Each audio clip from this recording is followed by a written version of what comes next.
Kung guard ka, dapat alam mo ang kasaysayan ng gwardya. Hello mga idol and followers, magandang araw po. For today's video ang isa-share ko po sa inyo ay tungkol sa kalagayan ng gwardya noong dekada 70.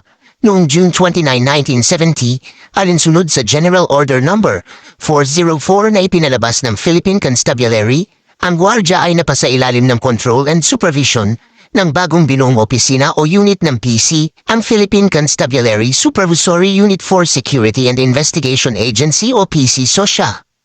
Noong September 26, 1976, naman ay, ang gwardya ay nagkaroon ng mas pinalawak na semi-paramilitary personality nang ito ay naging bahagi ng Armed Forces of the Philippines Reserve Force sa ilalim ng Presidential Decree No. 10610. Ang paramilitary ay isang organisasyon na may kakayahang magsasagawa ng military operation ngunit hindi ito kasapi ng Armed Forces of the Philippines.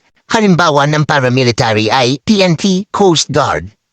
Samantala, noong July 1, 1978, ang pagiging quasi-semi-paramilitary and police in character ng gwardya ay ipinagtibay at binasbasan ng Letter of Implementation AFTM 7-3 CS-AFT.